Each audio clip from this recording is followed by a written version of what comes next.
Tignan nyo naman itsura. Mukha kang chekwang nangunguha ng basura. Ikaw naman natin, basta si Ate.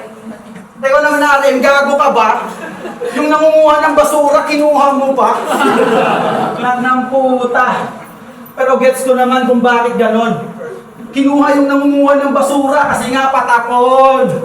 Mga dala mo basura, kaya ang baho ng venue. Huwag ka nang kumuha ng mga katulad niyang disenyo. Piliin mo yung may tira tol na parang pistolero, hindi yung kahit ni Sur pero wala namang henyo. Kaya kahit anong gawin mo, hindi mo ako abot.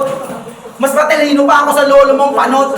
Nilabanan kita kasi ako ay bagot. Sisiw ka lang sa akin na parang balot.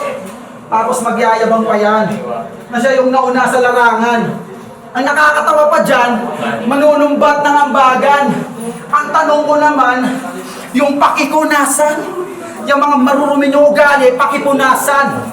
Nagmamalinis pa, maang-maangan. Isa ka rin namang mikrobyo. Sabihin mo pang veterano ka, ipapakagat kita kay Dilubyo. Wala pa si Gago, tayo na mo. Hindi umaten.